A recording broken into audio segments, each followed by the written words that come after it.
সন্ত রামপালজি মহারাজ এমন একজন মহান সন্ত যিনি তার সদ্ভক্তি, তত্ত্বজ্ঞান, করুণা এবং সেবার মাধ্যমে সমাজে এক নতুন দৃষ্টান্ত স্থাপন করেছেন। সন্ত রামপালজি মহারাজের নেতৃত্বে তার সকল সতলোক আশ্রম থেকে সমাজ কল্যাণের অসাধারণ কাজ সমাজকে সোনালী ভবিষ্যতের এক নতুন আশা দেখিয়েছে। সন্ত রামপালজি মহারাজের কাছ থেকে নাম দীক্ষা গ্রহণের পর লক্ষ লক্ষ মানুষের ক্যান্সার, এইডস ইত্যাদির মতো দুরারোগ্য রোগ সেরে গেছে।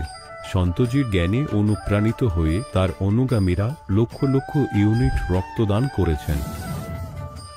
সন্তজি লক্ষ লক্ষ বোন ও কন্যার যৌতুক মুক্ত বিবাহ করিয়েছেন।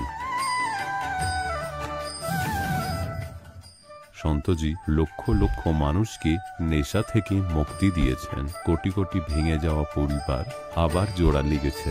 সন্তজির আশ্রমে সমাগমের সময় বিনামূল্যে চক্ষু চিকিৎসা, দন্ত চিকিৎসা প্রদান করা হয়। সন্ত রামপালজি মহারাজ সময়ে সময়ে পরিবেশ রক্ষার উদ্দেশ্যে ব্যাপক পর্যায়ে বৃক্ষরোপণ করেন। সন্তজি অভাবীদের তাৎক্ষণিক ত্রাণ সরবরাহের জন্য অ্যাম্বুলেন্স পরিষেবা চালু করেছেন। সন্তজি তার অনুগামীদের দেহদানের জন্য অনুপ্রাণিত করেন, যাতে মানবতার সেবা এবং চিকিৎসা ক্ষেত্রে উন্নতি হতে পারে। সন্ত রামপালজি মহারাজের সকল আশ্রমে প্রতিটি সমাগমে বিনামূল্যে ভান্ডারার আয়োজন করা হয়, যেখানে প্রতিটি শ্রেণী, প্রতিটি জাতি এবং প্রতিটি ধর্মের মানুষ একসাথে বসে খাবার খায়।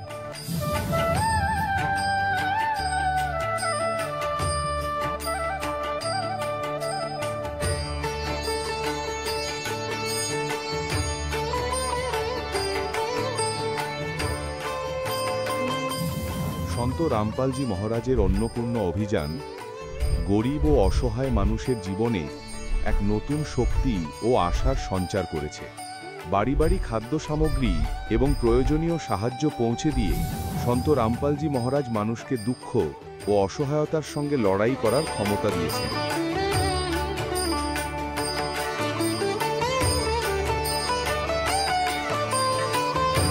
সন্ত রামপালজি মহারাজ কর্তৃক গরিব মানুষের জন্য বাড়ি বানানোর এই অসাধারণ কাজটি এক এমন দৃষ্টান্ত স্থাপন করছে, যা শতাব্দীর পর শতাব্দী ধরে সন্তজির উদারতা ও দয়ার প্রতীক হিসেবে পরিচিত হবে।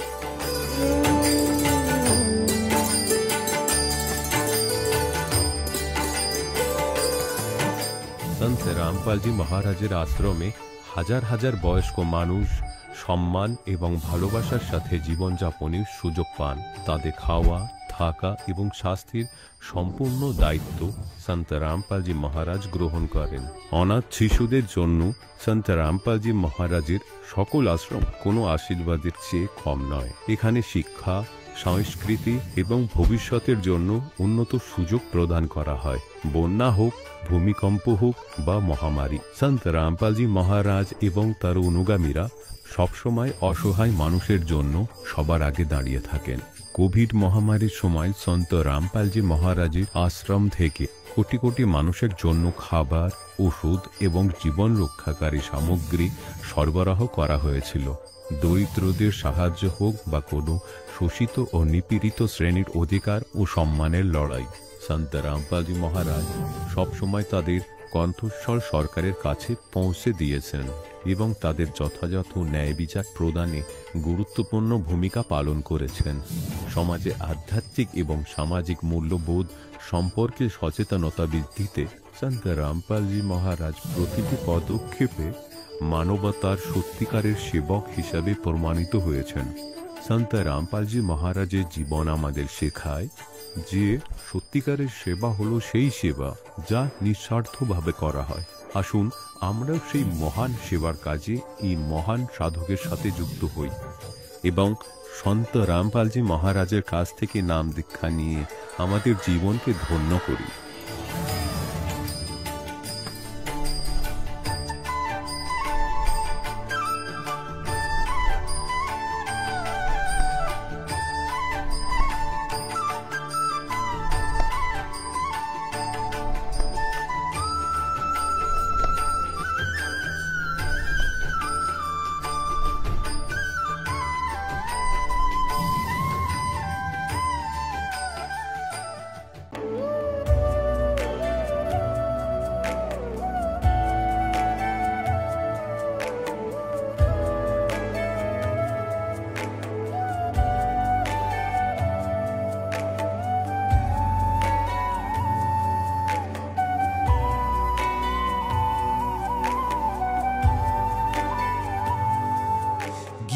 অধ্যায় 18 শ্লোক 62-তে ভগবান স্বয়ং বলছেন, হে অর্জুন, সেই পরমেশ্বরের শরণে যাও যার কৃপায় তুই পরম শান্তি এবং শাশ্বত ধাম অর্থাৎ শতলোক প্রাপ্ত করবি।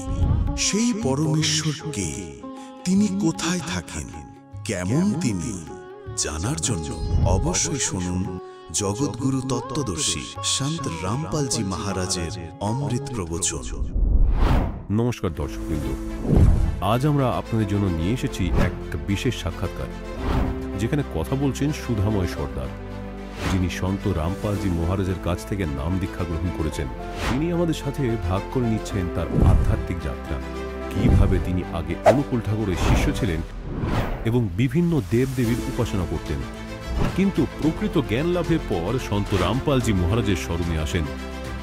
তিনি জানাচ্ছেন নাম দীক্ষা গ্রহণের পর তার শারীরিক, মানসিক ও আর্থিক অবস্থার অনেক উন্নতি হয়েছে এবং কিভাবে এটি তার জীবনে আশীর্বাদ স্বরূপ এসেছে। এই সাক্ষাৎকারের মাধ্যমে তিনি সকল দর্শককে আহ্বান জানাচ্ছেন সত্য জ্ঞান অর্জন করতে এবং নাম দীক্ষার মাধ্যমে জীবনের প্রকৃত কল্যাণের পথে এগিয়ে যেতে। আসুন শুনে নিই তারই এই অনুপ্রেরণামূলক অভিজ্ঞতার কথা। নমস্কার স্যার।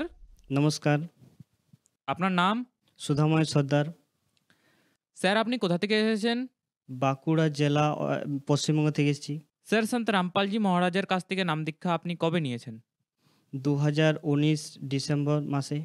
স্যার, সন্ত রামপালজি মহারাজের কাছ থেকে নাম দীক্ষা নেওয়ার আগে আপনি কোনো ভক্তি সাধনা করতেন? হ্যাঁ, করতাম। প্রায় অনুকূল ঠাকুরের পরম ভক্ত ছিলাম।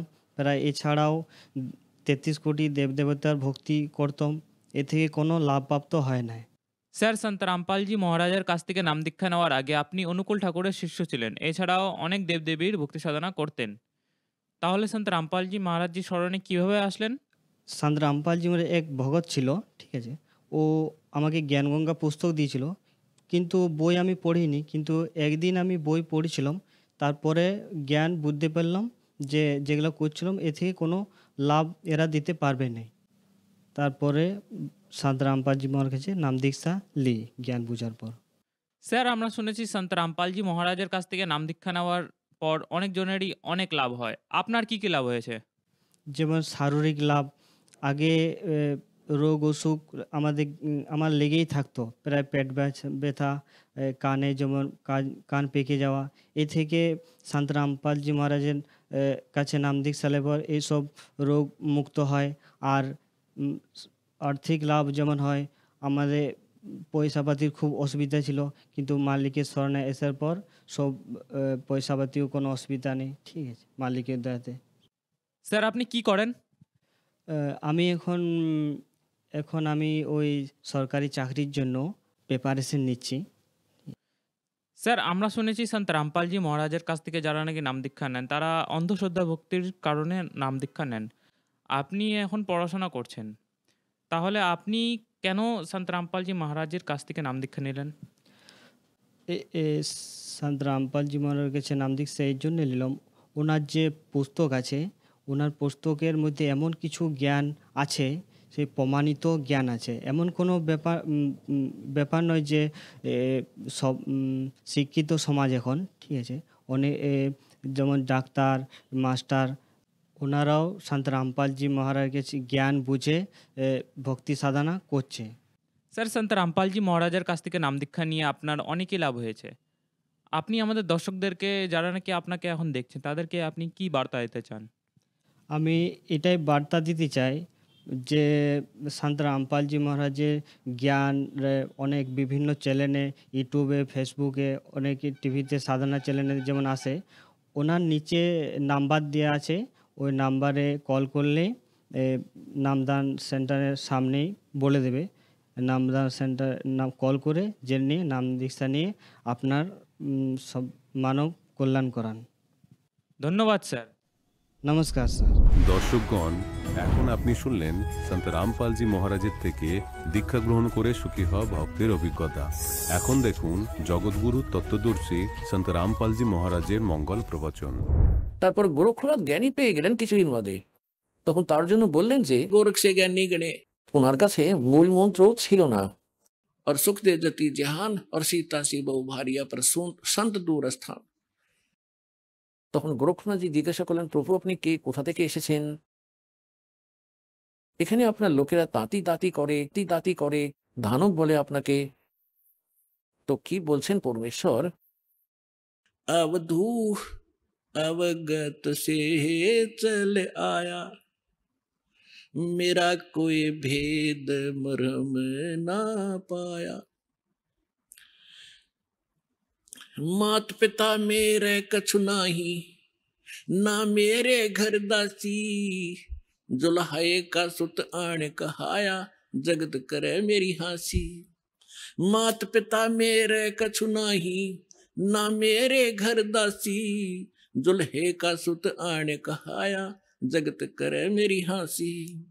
ना मेरा जन्म न गर्भ बसेरा, बालक बन दिखलाया, काशी नहर जल कमल पडेरा, तहां दुलाहे न पाया।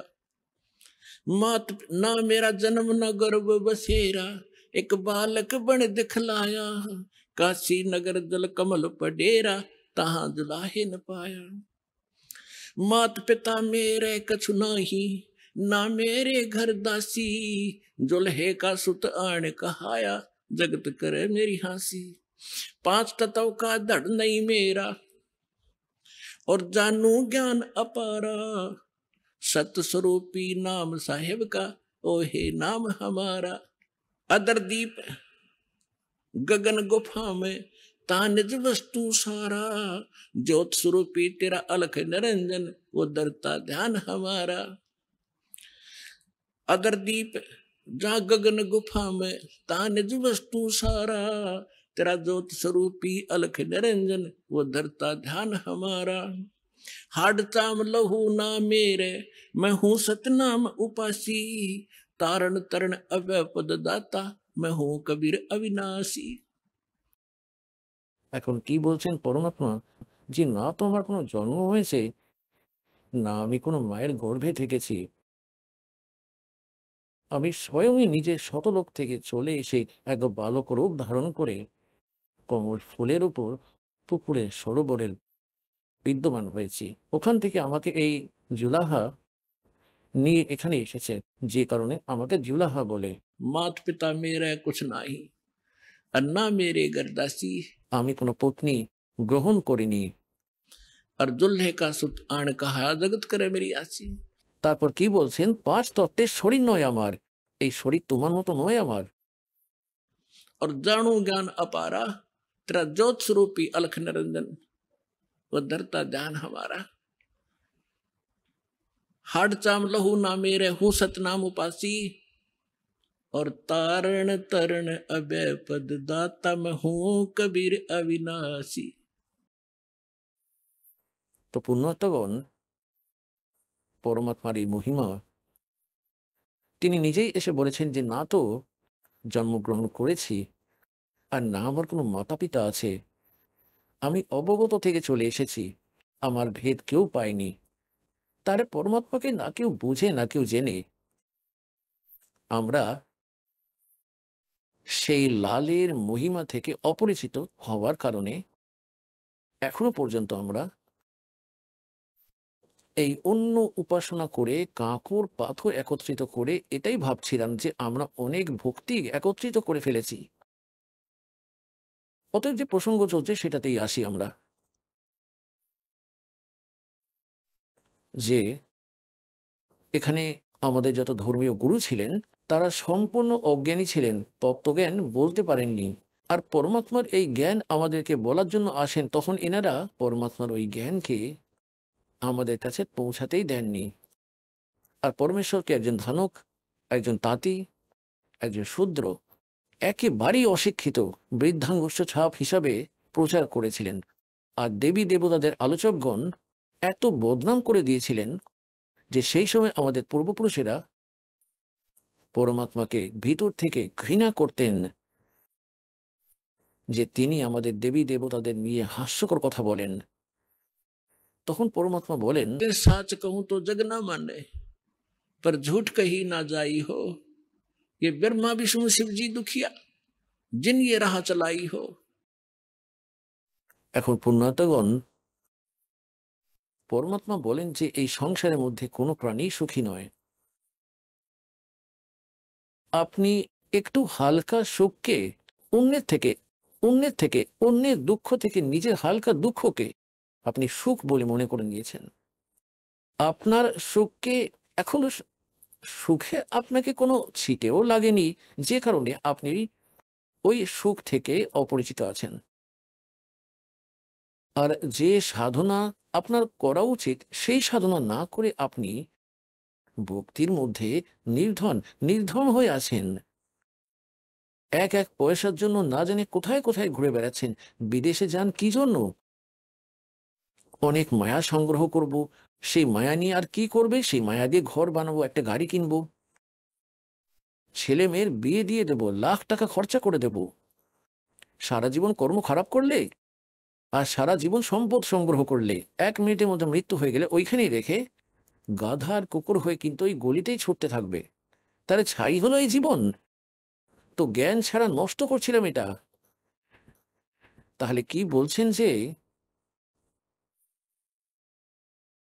পরমাত্মা তার লীলা অনুসারে প্রতিটি যুগে আসেন এবং যেমন তার লীলা হয়ে থাকে পরমাত্মার,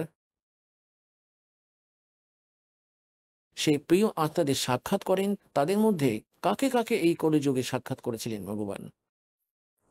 শ্রদ্ধেয় ধর্মদাস সাহেবজিকে, শ্রদ্ধেয় মুলুকদাস সাহেবজিকে, শ্রদ্ধেয় নানক সাহেবজিকে, শ্রদ্ধেয় দাদুদাস সাহেবজিকে, শ্রদ্ধেয় গরিবদাস সাহেবজি, গ্রাম ছুরানি জেলা ঝাড়ঝাড়ের, শ্রদ্ধেয় ঘিসাদাস সাহেবজি, গ্রাম খেকলা, উত্তর প্রদেশের নিবাসী। গরিবদাস সাহেবজিকে একটি বিশেষ জ্ঞান দিয়েছিলেন পরমাত্মা। যেমন আমি আপনাদেরকে গতকাল রাত্রে সৎসঙ্গে বলেছিলাম যে পরমেশ্বর বলেছিলেন যে ধর্মদাসের দ্বাদশ পন্থ হবে গরিবদাস পন্থ, এবং তাতে আমার মহিমার বাণী পুনরায় প্রকট হবে। এবং সেই গরিবদাসের পন্থ যখন চলতে থাকবে, সেই পন্থে এগিয়ে পরে আমি আসব।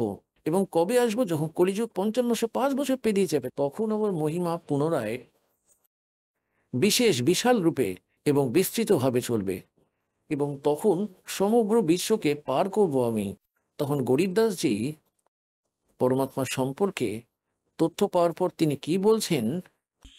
মত দে দি হে বালম याणे नु मत दे दी है बालम, याणे नु मत दे दी है बालम, याणे नु मत दे दी है बालम, याणे नु।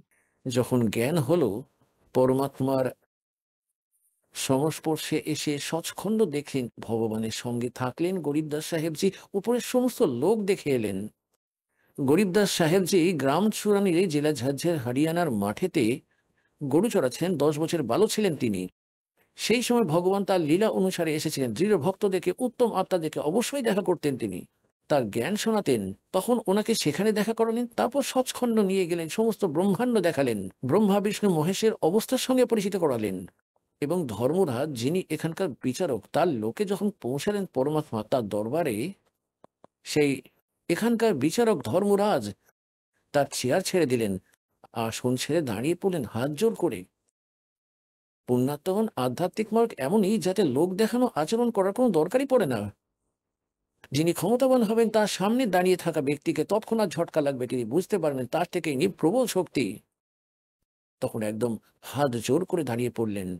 আর কবির সাহেব এমন ভাবে দাঁড়ালেন যেমন বড় অফিসার ছোট অফিসারকে ধমক দিয়ে দেয়।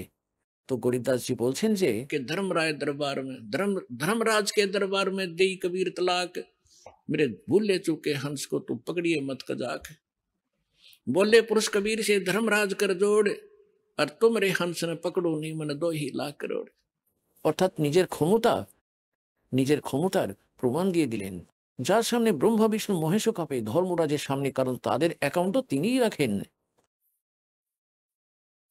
তো আরো দৃঢ় হলেন, উপরে সচখণ্ডে নিয়ে গিয়ে দেখিয়ে পুনরায় ফেরত পাঠালেন।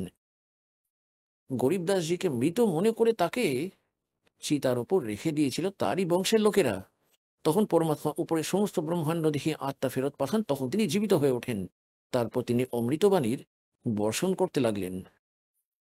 তো যখন জ্ঞান হলো তখন বলেন আত্মা কাঁদছে যে হে পরমাত্মা, আমাদেরকে তো এই মনের সঙ্গে বেঁধে দেওয়া হয়েছে, আমরা আনারি, ভালো বস্তু গ্রহণই করে না, নকল কিছু বললে পালিয়ে যাবে। এখন কেউ যদি বলে এসো ভজন করো, ভক্তি করো, সঙ্গে সঙ্গে বলবে যে টাইমই নেই।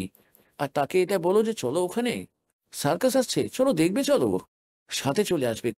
কোথাও রাগিনী কম্পিটিশন হচ্ছে, রাত্রিতেও গিয়ে দাঁড়িয়ে পড়বে সেখানে। ওখানে সান সিনেমা তো 3-4 ঘন্টাও লাগিয়ে দেবে। এই মনের অভ্যাস বাজে কথা বলার, কারণ এই কালের এজেন্ট এটা শুভ করতে পারে না, অশুভই করায়। তাই এখন আত্মা কাঁদছে। যখন জ্ঞান হলো তখন কি বলে, কারণ এই মন একে আত্মার কন্ট্রোলে করে দিয়েছে কাল।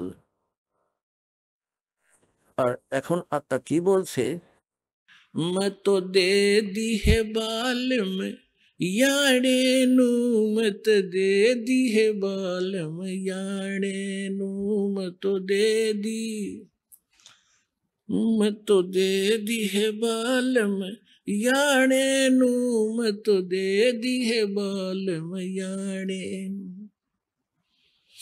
गीता और भागवत पढ़े नहीं बूझे शब्द ठिकाने नू, गीता और भागवत पढ़े नहीं बूझे शब्द ठिकाने नू, मन मथुरा दिल द्वारका नगरी कहाँ फिरे बरसाने नू, मैं तो दे दी, मैं तो दे दी है बाल मयाणे नू, मैं तो दे दी है बाल मयाणे नू, मैं तो दे दी।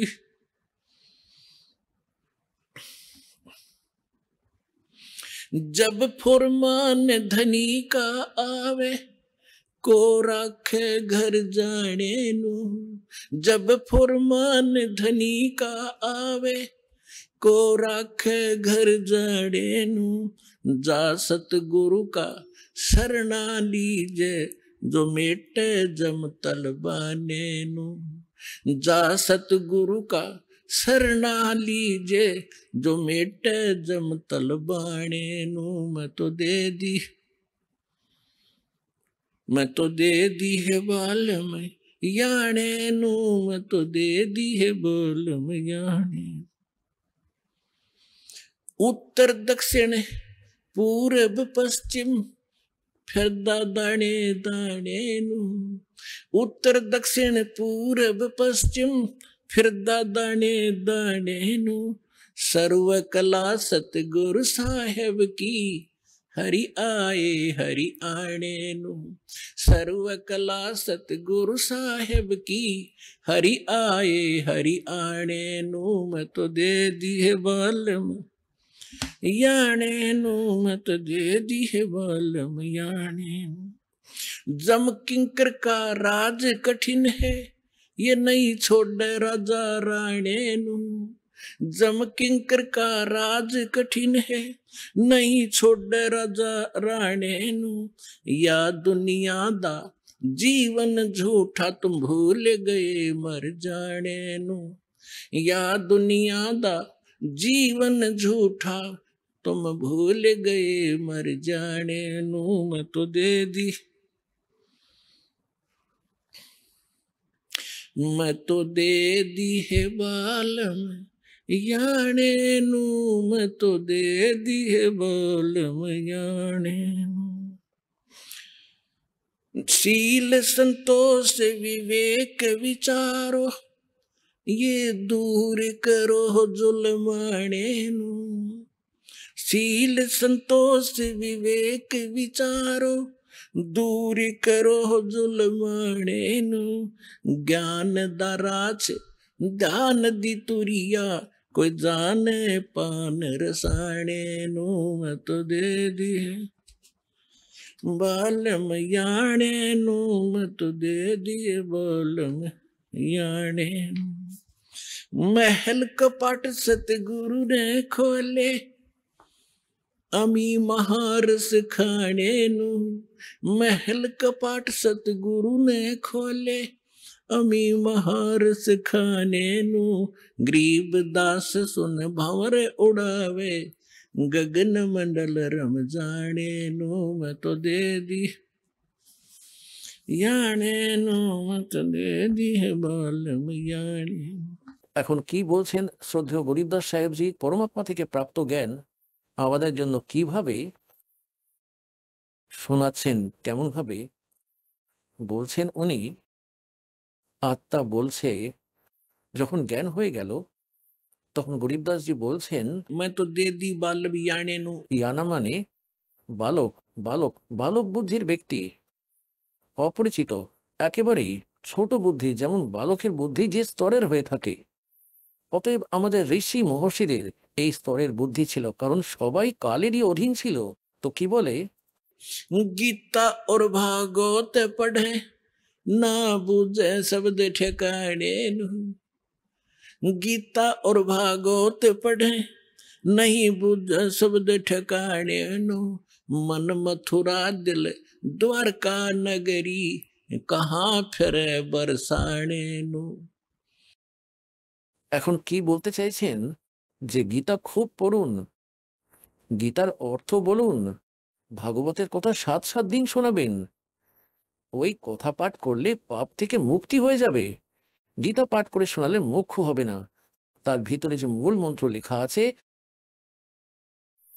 তার সাধনা করলেই মোক্ষ লাভ হবে। এখন গীতা এবং ভাগবত পড়েন, না বুঝে শব্দ ঠিকানে নু, অর্থাৎ যা সঠিক মন্ত্র। গীতা, শ্রীমদ্ ভগবত গীতাতে মাত্র একটি মন্ত্র আছে যা ব্রহ্ম সাধনার। 8ম অধ্যায় 13তম শ্লোকে গীতা জ্ঞানদাতা এই ব্রহ্ম খরপুরুষ এই কাল জ্যোতি নিরঞ্জন 21 ব্রহ্মাণ্ডে প্রভু, ব্রহ্মা বিষ্ণু মহেশের পিতা শ্রীকৃষ্ণজির ভিতরে প্রবেশ করে কথা বলছেন। এর এইরকমই অটপট করে থাকেন। ইনি বলছেন 4র্থ অধ্যায়ের 5ম এবং 9ম শ্লোকে, অর্জুন, তোমার এবং আমার বহু জন্ম হয়ে গিয়েছে, তুমি জানো না, আমি জানি, এবং আমার জন্ম ও কর্ম অলৌকিক, অদ্ভুত, তাই এটা সামনে আসে না। ইনি শপথ নিয়ে রেখেছেন, প্রতিজ্ঞা করে রেখেছেন, তাই আমি কখনো আমার আসল রূপে দর্শন দেব না। তাহলে ইনি কি করেন? কারোর মধ্যে প্রবেশ করেন, প্রেতের মতো, যা কিছু করা করানো তাকে করতে বাধ্য করেন এবং পাপ তার মাথায় চাপিয়ে দেন। তাহলে এখানে কি বলছেন? তো তিনি গীতার 8 নম্বর অধ্যায় 13তম শ্লোকে বলছেন যে আমার এক ওম অক্ষর আছে, ওম ইতি একাক্ষরম ব্রহ্ম বিহারণ মাম অনুসমরণ और ये प्रियति तदन देहम सयाति परमाम गतिम। আমার একটা ওম মন্ত্র আছে, আর কিছুই নেই। এবং যিনি এই ওম নামে জপ নিঃশ্বাস পর্যন্ত, শরীর ছাড়া পর্যন্ত জপ করতে করতে, ছাড়তে ছাড়তে, জপ করতে করতে দেহ ত্যাগ করে দেন, তাহলে তিনি ওম থেকে প্রাপ্ত পরম গতি অর্থাৎ ব্রহ্মলোক প্রাপ্ত করতে পারেন। গীতা অধ্যায় নম্বর 17 শ্লোক নম্বর 23 ইনি স্পষ্ট করে দিয়েছেন যে ওই সচিদানন্দ ঘন ব্রহ্মের ভক্তি সম্পর্কে আমার কোনো জ্ঞান নেই, কিন্তু সাংকেতিক বলছি, সেটা ওই 3 মন্ত্রের জাপ। ওম তৎসৎ ইতি নির্দেশে ব্রহ্মণে ত্রিবেদে সমর্থ। তাহলে তাকে পাওয়ার উপায় হলো এই 3 মন্ত্রের জাপ। তাই এখানে গরিবদাসজি বোঝাতে চেয়েছেন যে গীতা এবং ভাগবত পড়ুন। না বুঝে শব্দ ঠিকানে নু, ঠিকানা মানে যেটা সঠিক মন্ত্র। তো সেই গীতার পাঠ করছেন আর কিছু কণ্ঠস্থ মুখস্থ করছেন পুরো অধ্যায়, আর জপ করছেন হরে কৃষ্ণ কৃষ্ণ কৃষ্ণ হরে হরে রাধে রাধে শ্যাম রাধে। কোনো কথা হলো? তাহলে গীতা কি জন্য পড়ছো তুমি? তো এখানে পরমাত্মা বলছেন যে मोती मुक्ता दर्शत नाही ये जग है सब अंदरे दिखत के तनैन चश्म इनके फेरा मोतिया बंदरे। কারোর ছানি পড়া রোগ হয়ে গেল চোখে, চোখ খুব পরিষ্কার দেখা যাচ্ছে, যেন মনে হতে সে খুব ভালো দেখতে পায়, কিন্তু সে কিছুই দেখতে পায় না। তো এইরকমই বিদ্বান ছিলেন, সংস্কৃতের সব গ্রন্থের গ্রন্থকে কণ্ঠস্থ মুখস্থ করে নিতেন, কিন্তু তাতে কি লেখা আছে, তাতে মার্গদর্শন কি আছে, এনাদের কখনো জানা ছিল না। এই জন্য পরমাত্মা বলেছেন যে কে দীক্ষত কে তন্নৈন চশম দীক্ষা বিদ্বান ইনকা ফেরা মোতিয়া বেন্দ্রে। গীতার মধ্যে কি লেখা আছে যে ওম নামের জাপ করো, আর কিছু নয়, বাজি কথা ছেড়ে দাও। 9ম অধ্যায়ের 25তম শ্লোকে গীতাতে বলা হয়েছে যে যে ভূতের পূজারী ভূতই হবে, আর পিতরের পূজারী পিতরকে প্রাপ্ত হবে, পিতর হয়ে যাবে। দেবতাদের পূজারী দেবতাদের লোকে গিয়ে তাদেরই চাকর হয়ে যাবে, আর আমার পূজারী আমাকে প্রাপ্ত হবে। আর ওই পরমাত্মার ভক্তি সন্ত বলবে। 4র্থ অধ্যায় 34তম শ্লোকে বলা হয়েছে। তো এই শ্রাদ্ধ নিষেধ করে রেখেছে। ভূত পূজা, শ্রাদ্ধ হলো ভূত পূজা, পিতৃ পূজা। এবং এইগুলি আমাদের দেবতা, এই গুরুরা এটাই করাচ্ছেন আমাদেরকে দিয়ে, ভূত পূজা করিয়ে ভূত বানিয়ে রেখে দিয়েছেন। আর পরমাত্মা সূক্ষ্মবেদে বলছেন যে राम रमय सो राम है, देव रमय सो देव, और भूत रमय सो भूत है, सुनो सकल सुरभेव। আর এরা আমাদেরকে এই সাধনা করিয়ে আমাদের পূর্বপুরুষদের ধূলিসাৎ করে দিয়েছে। এখন কি বলতে চাইছেন যে गीता और भागवत पढ़े ना बुझ शब्द ठिकाने नु, और मन मथुरा दिल द्वारका नगरी कहा फिर बरसाने नु। দেখ কোথায় আমাদেরকে ধোকা দিয়ে রেখেছে। কি বলছেন, মথুরাতে কি জন্য যান?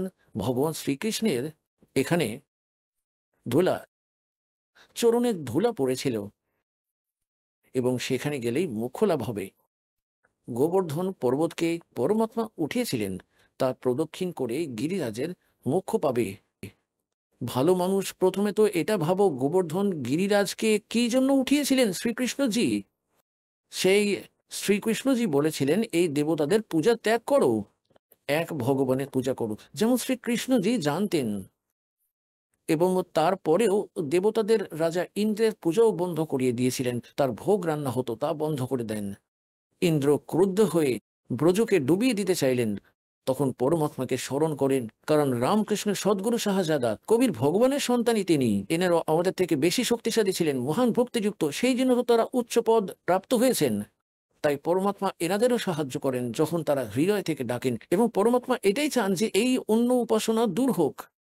তখন শ্রীকৃষ্ণজি এই জন্যই গিরিরাজকে উঠিয়েছিলেন যে অন্য উপাসনা দেব দেবতাদের ভক্তি বন্ধ করে দাও। আর এই আমাদের গুরু আবার সেটাই করানোর জন্য লেগে আছেন যা শ্রীকৃষ্ণজি নিষেধ করতেন, ছাই এদের জ্ঞান। এখন শ্রীকৃষ্ণজি সেই মথুরা ছেড়ে দ্বারকায় গেছিলেন। এখন যদি সেটাই পবিত্র ভূমি হতো, ওখান থেকেই মুখ্য হতো, তাহলে তিনি দ্বারকায় গেলেন কেন? তো গরিব দাস সূক্ষ্মবেদে বলেছেন যে যে भूमि भरोसा डूब है और कल्पत है त्यों देव। এই ভূমির যার ভিত্তিতে আপনি ধরে নিয়েছেন যে মথুরায় গেলে আর জীবের কল্যাণ হবে অথবা কাশীতেই মোক্ষ লাভ হবে, নাকি ভুল আপনার? কি বলতে চাইছেন যে के मुक्ति खेत मथुरापुरी वह कीन्या कृष्ण कलोल और कंस केसी चाणोर से वह फिरते डामाडोल। কর্মপ্রধান, যেমন কর্ম করবে, চাই মথুরাতে করো চাই কাশীতেই করো, কর্মের ফল পাবে, পৃথিবী কোনো লাভ দেবে না। কি বার্তা কি দেওয়া হয়েছে এই সেন্টেন্সে, এই অমৃত বাণীতে, যে যদি আপনি মথুরাকে মুখ্যের স্থান মনে করেন, আর কি জন্য যে ওখানে শ্রীকৃষ্ণজি কিল্লোল করতেন, ঘুরে বেড়াতেন, রাস করতেন, সেই মথুরাতেই কংস ছিলেন, কেশী ও চাণুরের যেমন চামড়া তুলে দেওয়া হয়েছিল, তাদের বিনাশ হয়েছিল, তারা নরকে স্থান পেয়েছে, ওই কর্মের জন্য মরেছেন। তাহলে ভালো কর্ম কোথাও বসে করো, সদ্ভক্তি করো, তা থেকে লাভ হবে। আর ফির ক্যা ডালে ডোয়ারে, যে বর্ষানাতে যাব, বর্ষানাতে না গেলে তো ভক্তি অধুরাই থেকে যাবে ওইখানের। কেন? কারণ রাধাজি বর্ষানার মেয়ে ছিলেন আর শ্রীকৃষ্ণজির প্রেমিকা ছিলেন। এখন সেখানকার লোক যারা বর্ষানার লোক এতটাই বিভ্রান্ত, তারা কি বলেন, একে অপরকে রাম রামও বলেন না।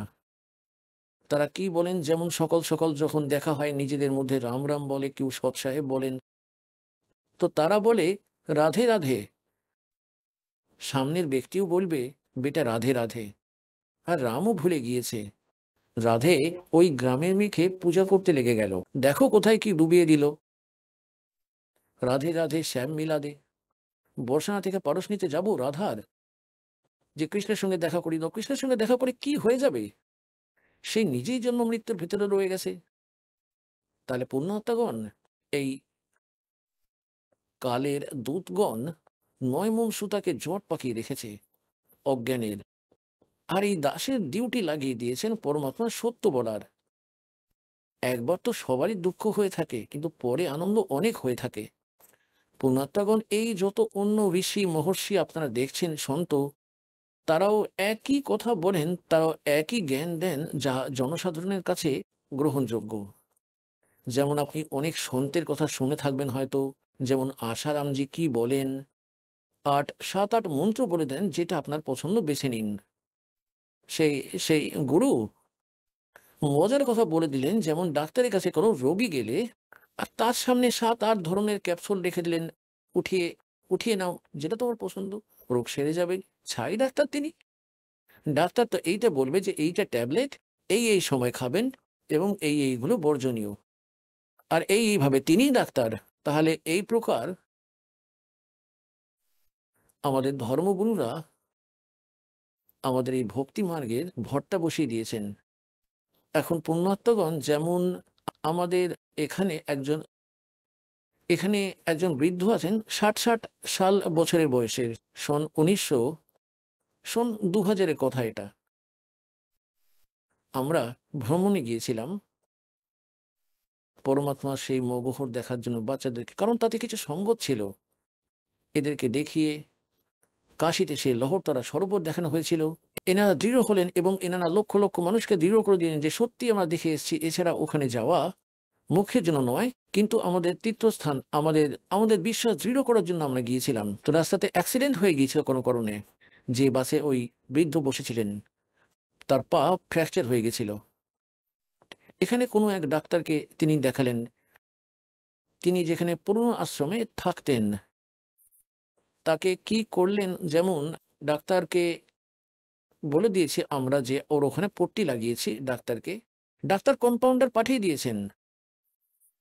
আর সে বৃদ্ধ যাওয়া মাত্র বলল, কারণ ক্ষত ছিল তার উপরে যে পট্টি তুলে, আর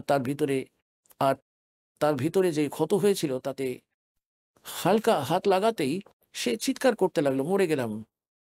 তখন কম্পাউন্ডার কি করলো, তার উপর এমনি একটু পশি লাগিয়ে ওষুধ লাগিয়ে সে পট্টি বেঁধে যেত। প্রতিদিন 20 টাকা সে নিয়ে নিত। 5-7 তার হবে, 2-4 তার, 5-10 ডাক্তারের হবে তার মধ্যে থেকে। তো 1 মাস হয়ে গেল, ব্যথা যেমনকার তেমনি, চিৎকার করে বৃদ্ধ। তখন এমনই কোনো এক আমাদের ওই সময় সেবক থাকতো, তার মিত্র একজন ডাক্তার ছিল, তিনি চলে গিয়েছিলেন। তিনি প্রথমেও দেখেছিলেন যে বৃদ্ধের চোট লেগেছে, হ্যাঁ জি, ফ্র্যাকচার হয়ে গিয়েছিল। ওই দিন 1 সপ্তাহ 10 দিন পরে তিনি পুনরায় জিজ্ঞাসা করলেন, বৃদ্ধ কি ঠিক হয়ে গিয়েছে? তখন এই ভক্ত বললেন যে জি, ঠিক এখনো হয়নি উনি। তখন তিনি বললেন, চলো আমি গিয়ে দেখছি। তখন তিনি গিয়ে দেখলেন, সেই পটিটা তুললেন, তাতে পুঁজ ভরা, আর এত বিশাল ফুলে উঠেছে সেটা। তখন তিনি বললেন, ইনি তো সর্বনাশ করে দিয়েছেন ভাই, কে এমন ডাক্তার, এ তো পুঁজ আছে, বাইরে বার করতে হবে। তিনি মোটর সাইকেলে তার স্কুটার নিয়ে নিজের ঘরে চলে গেলেন, সেখান থেকে সমস্ত ট্রিটমেন্টের মালপত্র নিয়ে এলেন, আর সে পট্টি তুলে ফেলে আর তার পুঁজ বাইরে বার করলেন। বৃদ্ধ মারাত্মকভাবে কাঁদলেন, হাই মরে গেলাম, হাই মরে গেলাম। তিনি বলতে লাগলেন, বাবাজি কিছুক্ষণ মরে যাবেন, তারপর সঠিক হয়ে যাবেন। এই ব্যথা 5 মিনিটের, তারপর কত সুখ হয়ে যাবে, না পা কাটবে তোমার। এইরকম জুলুম করে দিয়েছে এই নালায়েক। তাহলে পুণ্যাত্মগণ, তিনি সেটাকে পরিষ্কার করে দিলেন। তারপর ওষুধ লাগিয়ে পেইন কিলার ট্যাবলেট দিলেন। 3য় দিন ক্ষত সেরে গেল সে বৃদ্ধের। 1 সপ্তাহের মধ্যে বৃদ্ধের চলাফেরা ঠিক হয়ে গেল। তাহলে এই যে হাতুড়ে ডাক্তার আছে, যে এটা বলে যে সমাজ রাগ করবে, শ্রাদ্ধ নিষেধ করেছে, দেব দেবীর পূজা নিষেধ করেছে, সবাই এর বিরোধিতা করবে, অবশ্যই হয়ে যাক। এরা এই তো হাতুড়ে ডাক্তার, যে কেবল এটাই ভাবে এরা যেন রাগ না করে, এমনকি এরা ধ্বংস হয়ে গেলেও। আর দাস হলো সার্জেন, একবার ব্যথা হবে কিন্তু চিরকাল সুখ হয়ে যাবে পুরো মানব সমাজের জন্য, আর এটা করেই ছাড়বো।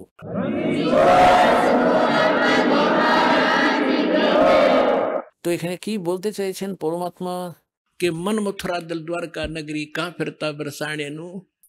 এই মন দিয়ে আর হৃদয়ে পরিষ্কার করে ভক্তি কর, সত্যিকারে পরমাত্মার সত্য সাধনা কর। কোথায় বর্ষানায় ঘুরে বেড়াচ্ছিস? তারপর কি বলছেন যে যে जब फरमान धनी का आवे को राखे घर जाने नु। जा सतगुरु का शरणा लीजे जो मेटे जम तलवाने नु। मैं तो दे दी है बालम याने नु। मैं तो दे दी है बालम याने। এবার কি বলছেন গরিবদাস সাহেবজি, যে যে সময়ে আপনার আপনার প্রারব্ধেতে, আপনার ভাগ্য অনুসারে আপনার মৃত্যু এসে গেছে, আর যমের দূত আপনাকে নিতে আসবেন, তখন কেউ আটকাতে পারবে না তাকে। मासा घटे न तिल बधे विद ना लिखे जो लेख। তাহলে কিভাবে? এখন এখানে কি বলতে চাইছেন যে যদি আপনার মৃত্যুর সময় এসে গেছে এবং আপনার বয়স 30 বছর, 40 বছর, 50 বছর, 10 বছর হোক, 2 বছর হোক বা 4 বছর হবে, আপনার মৃত্যু হবেই হবে। তারপর কি বলছেন যে कि जा सतगुरु का शरणा लीजिए जो मिटे जम तलबाने नु। তলবানা মানে যেমন সমন আসে আদালত থেকে, আর সেই উচ্চতর আদালত থেকে বা রাষ্ট্রপতির সঙ্গে তার সেটিং থাকলে সেই সমন ফেরত চলে যায়। তাহলে এখানে এটাই বলতে চাইছেন যে कि जब फुरमान धनी का आया আদেশ এসে গেছে, এখানে যে বিধাতা বিধান তৈরি করে রেখেছেন, तो को रखे घर जाने नु और जा सतगुरु का शरणा लीजिए मिटे जम तलबाने नु। धर्मराज दरबार में देई कबीर तलाक, मेरे भूले चुके हंस को तू पकड़िए मत कजाक। बोले पुरुष कबीर से धर्मराज कर जोड़े, तुमरे हंस को पकड़ो नहीं मुझे 2 लाख करोड़े। পুনরায় কি বলছেন? ধর্মরাজ আবার অনুরোধ করলেন যে প্রভু, হে পরমেশ্বর, এখানের একটা বিধান রয়েছে আমাদের এই লোকের, যে যেমন কর্ম যে করেছে তাকে উভয় ভোগ করতে হবে, পুণ্য আর পাপও। তাহলে তাকে তো শাস্তি দিতেই হবে, এর কোনো সমাধান বলে দিন। তাহলে কি বললেন যে कि कर्मों से तीरथ थे अब जपते कबीर कबीरे।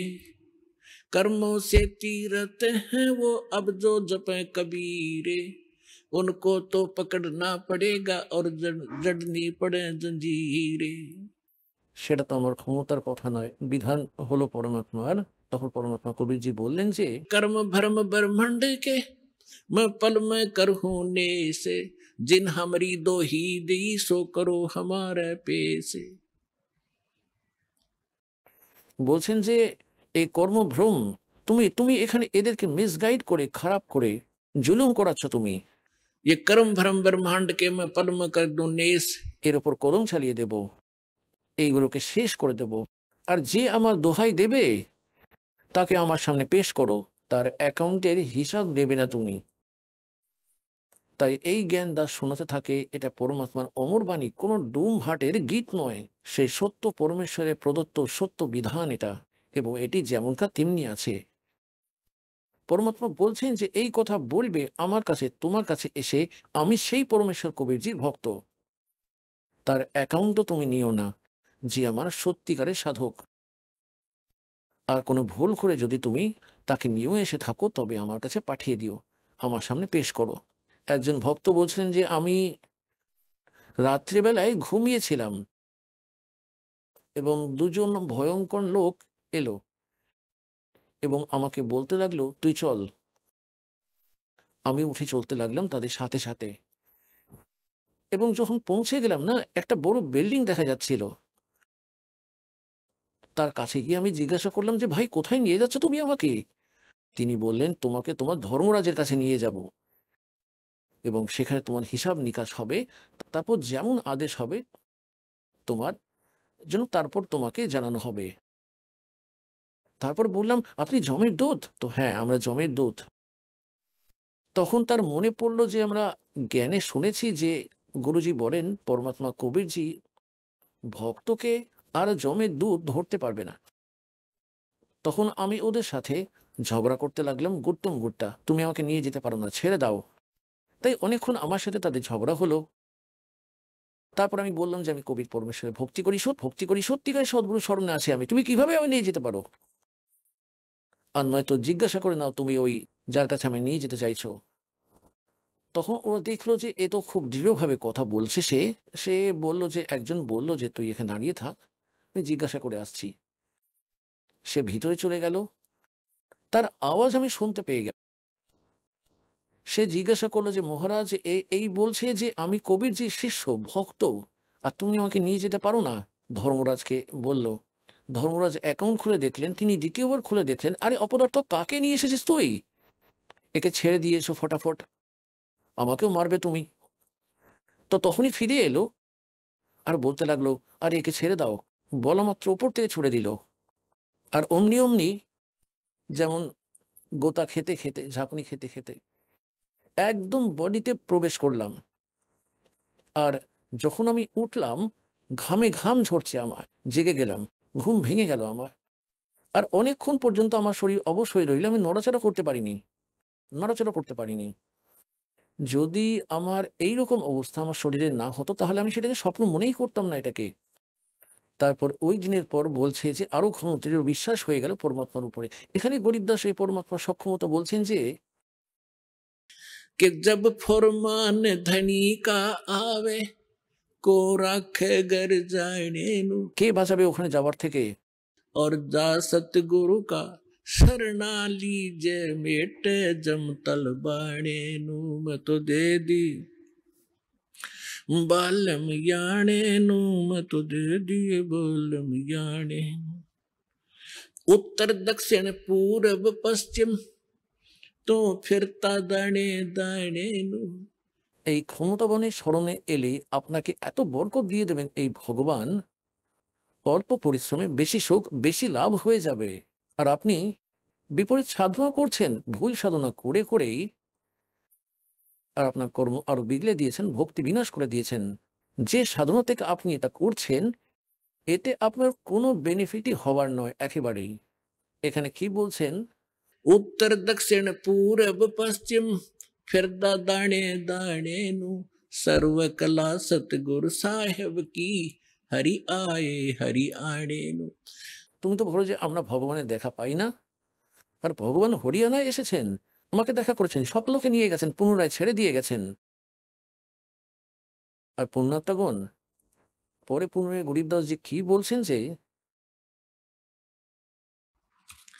मत दे दी है बालम बैरे नु, मैं तो दे दी है बालम बैरे नु, मैं तो दे दी बैरे नु, मैं तो दे दी है बालम बैरे नु।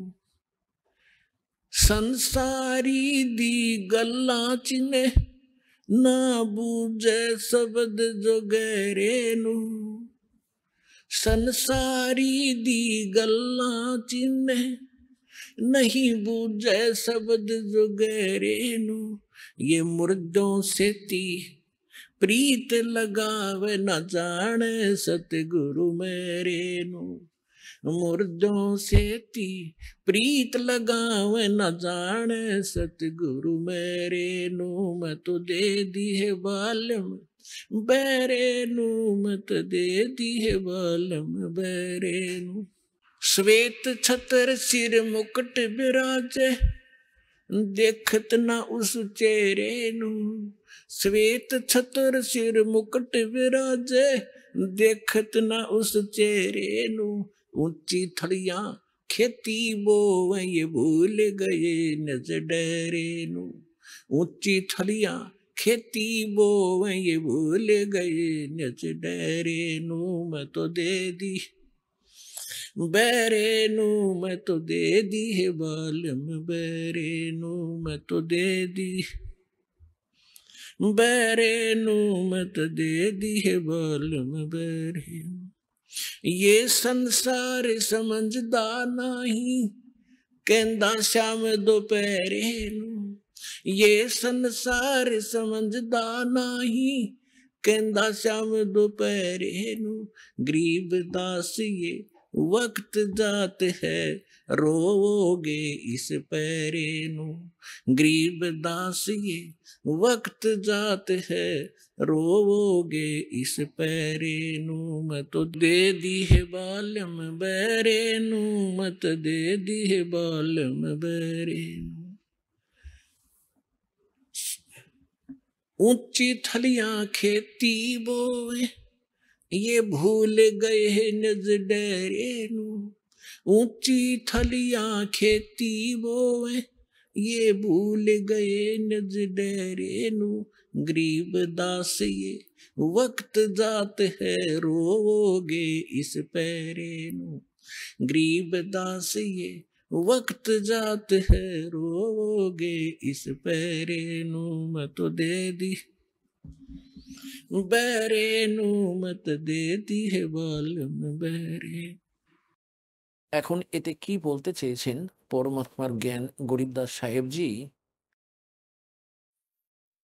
যে যদি আপনি কোনো মিত্রকে, ভাই বোনকে অথবা অন্য কারোর নিকট সম্পর্কের ব্যক্তিকে কিছু বলতে চান, এই জ্ঞানের বিষয়ে তিনি কোনোভাবে শুনতে প্রস্তুত নয়, কারণ তার মন ভিতরে প্রভাবী, মন ভারী।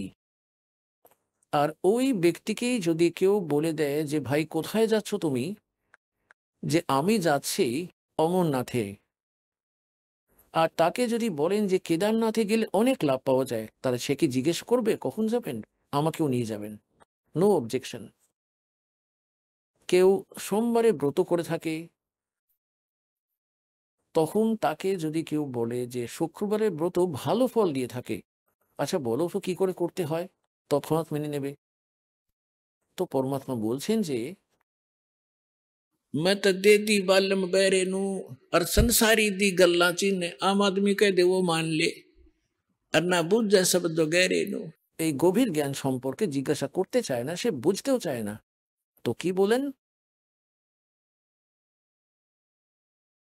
संसारी दी गल्ला चीने नहीं बुझे शब्द जो गहरे नू ये मुर्दों से ती प्रीत लगावे न जाने सतगुरु मेरे।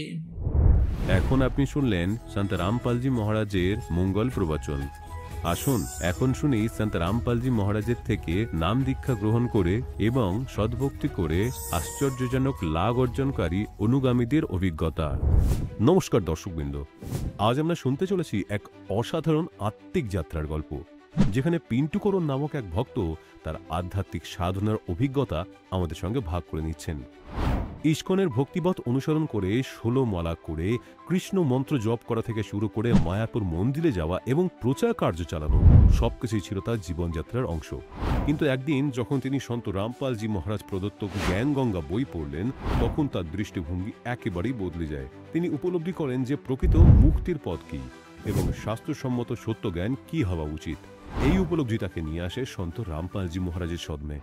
আজকের এই আলোচনায় তিনি আমাদের জানাবেন কিভাবে তিনি তার গুরুদেবের কাছ থেকে প্রকৃত আধ্যাত্মিক জ্ঞান লাভ করেছেন এবং কিভাবে এটি তার জীবনে মানসিক এবং আর্থিক সমৃদ্ধি এনেছে।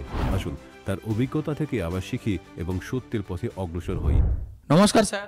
নমস্কার। স্যার আপনার কি নাম? পিন্টু করণ। স্যার আপনি কোথা থেকে এসেছেন? আমি ঝাড়গ্রাম জেলা থেকে এসেছি। স্যার আপনি সন্ত রামপালজি মহারাজের স্মরণে আসার আগে কি ভক্তি বা সাধনা করতেন? আমি সন্ত রামপালজি মহারাজের স্মরণে আসার আগে ইস্কনের সাথে যুক্ত ছিলাম। ওখানে হরে কৃষ্ণ মন্ত্র জপ করতাম, 16 মালা জপ করতাম প্রত্যেক দিন। তারপরে মায়াপুরে মন্দিরেও গেছি, তারপরে ইস্কনের প্রচারও করেছি, আর এইসব করতাম আর কি। স্যার আপনি এত ভক্তি সাধনা করতেন, হরে কৃষ্ণ মন্ত্র করতেন, রাধে রাধে করতেন, এত মন্দিরে গেছেন, তো ইস্কনের ভক্তি বা সাধনা ছেড়ে আপনি সন্ত রামপালজি মহারাজের স্মরণে কেন এলেন? সন্ত রামপালজি মহারাজের স্মরণে আসলাম যখন জ্ঞানগঙ্গা বই পেলাম। জ্ঞানগঙ্গা বইটা পড়ে আমি বুঝতে পারলাম যে আমি যেটা করছি সেটা শাস্ত্রের বিরুদ্ধে। গীতাতে কোথাও লেখা নেই যে হরে কৃষ্ণ মন্ত্র জপ করতে হবে বলে। আর গুরু কিভাবে চিনব তখন আমার জানা ছিল না। জ্ঞানগঙ্গা বই পড়ে আমি জানলাম যে গুরু কিভাবে চিনতে হয়। যেটা গীতায় লেখা আছে 15 নম্বর অধ্যায়ের প্রথম শ্লোকে, ঊর্ধ্বমূলম অধঃশাখম, সেই শ্লোকটাতে বলা আছে যে এই জগৎ সংসারটাকে বলে দিতে পারবে সেই হচ্ছে তত্ত্বদর্শী সন্ত। সেইটা জেনে আমি তারপরে খোঁজ করি তত্ত্বদর্শী সন্তের। জ্ঞানগঙ্গা বইতেই লেখা আছে তত্ত্বদর্শী সন্ত একমাত্র সন্ত রামপালজি মহারাজ, আর বিশ্বে কোনো তত্ত্বদর্শী সন্ত নেই। সেই বুঝে আমি সন্ত রামপালজি মহারাজের স্মরণে আসলাম। স্যার আপনি যেমন বললেন সন্ত রামপালজি মহারাজ তথ্যদর্শী সন্ত, কিন্তু ওয়ার্ল্ডে তো লাখো গুরু আছে, সবাই বলে আমি শ্রেষ্ঠ গুরু। আর আমরা তো এতদিন জেনেছিলাম যে কোনো গুরু দীক্ষা নিলে মন্ত্র করলে মুক্তি হয়, কিন্তু আপনি তথ্যদর্শী সন্ত রামপালজি মহারাজ কীভাবে প্রমাণ করবেন? গীতায় যেটা লেখা আছে 15 নম্বর অধ্যায়ের প্রথম শ্লোকে, সেইটা পড়ে আমি বুঝতে পারলাম যে একমাত্র যে ঊর্ধ্বমূল বধশাখম, সেই পাঠটা একমাত্র রামপালজি মহারাজ ছাড়া কেউ বলতে পারেনি। একমাত্র সেই বুঝে আমি জানলাম যে উনি তত্ত্বদর্শী সন্ত আছে, এছাড়া কেউ তত্ত্বদর্শী সন্ত নেই। স্যার আপনি সন্ত রামপালজি মহারাজ আর ইস্কনের থেকে কি ভিন্নতা পেলেন? সন্ত রামপালজি মহারাজ আর ইস্কনের মধ্যে আমি এটাই বুঝলাম যে জ্ঞানগঙ্গা বই পড়ে সন্ত রামপালজি মহারাজ যে জ্ঞান বলেন সর্বশাস্ত্র থেকে উনি বলেন। আমি সৎসঙ্গ দেখেছি সন্ত রামপালজি মহারাজের, প্রত্যেকটা শাস্ত্র উনি খুলে খুলে দেখিয়েছেন জগৎ সংসারের মাঝখানে, যে কোন শাস্ত্রে কি লেখা আছে, যে পূর্ণ পরমাত্মা কে, ওইটাই আমি বুঝতে পেরেছি। তার থেকে আমি জেনেছি যে ইনি একমাত্র তত্ত্বদর্শী সন্ত, এছাড়া কেউ তত্ত্বদর্শী সন্ত হতে পারে না।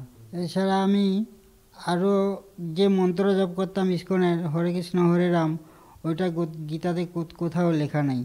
গীতাতে একমাত্র লেখা আছে যে ওং ইতি একাক্ষরম, ওইটা হচ্ছে ব্রহ্মের মন্ত্র ওইটা। আর একমাত্র যেটা যে মন্ত্র জপ করলে মুক্তি পাওয়া যায় সেটা হচ্ছে ওং তৎসৎ, এটা হচ্ছে সাংকেতিক। এটাকে বিস্তারিতভাবে বলতে পারেন একমাত্র তত্ত্বদর্শী সন্ত, এছাড়া কেউ বলতে পারেন না এটা। আর এক তত্ত্বদর্শী সন্ত হচ্ছেন সন্ত রামপালজি মহারাজ। আর এই ওং তৎসতের বিস্তারিতভাবে উনি একমাত্র জানেন, আর কেউ জানে না। সেই বুঝে আমি সন্ত রামপালজি মহারাজের কাছে দীক্ষা গ্রহণ করি। স্যার আমরা শুনেছি সন্ত রামপালজি মহারাজ যারা দীক্ষা গ্রহণ করে অনেক কিছু লাভ পায়, তো আপনি কি লাভ পেয়েছেন? সন্ত রামপালজি মহারাজের কাছ থেকে দীক্ষা গ্রহণ করলে প্রথম তো এটাই লাভ পেয়েছি, দীক্ষা গ্রহণ করার আগেই আমরা জানতে পেরেছি যে মুক্তির পথ কোনটা, সেটাই প্রথম লাভ।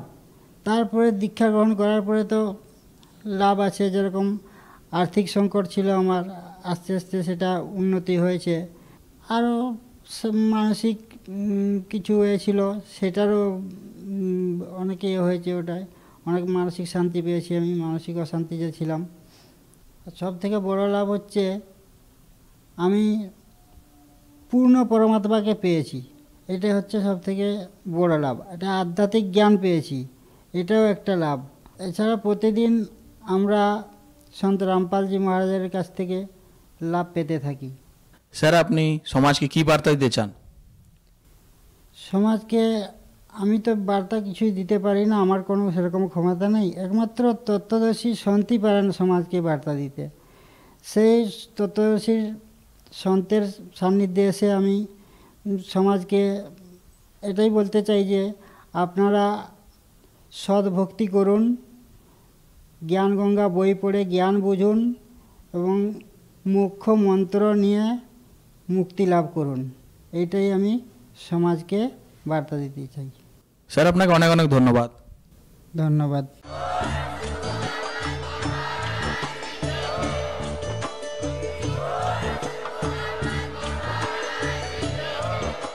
আপনারা শুনছিলেন জগৎগুরু তত্ত্বদর্শী সন্ত রামপালজি মহারাজের মঙ্গলময় প্রবচন। অধিক তথ্য জানার জন্য ভিজিট করুন আমাদের ওয়েবসাইট www.jagatgururampalji.org। সন্ত রামপালজি মহারাজের শুভাশীর্বাদে সম্পূর্ণ বিশ্বে 500-এরও অধিক নাম দীক্ষা কেন্দ্র আছে, যেখানে সন্ত রামপালজি মহারাজের দ্বারা অনলাইনে সম্পূর্ণ বিনামূল্যে নাম দীক্ষা দেওয়া হচ্ছে। আপনার নিকটবর্তী নাম দীক্ষা কেন্দ্রের ঠিকানা জানার জন্য যোগাযোগ করুন 918882914911।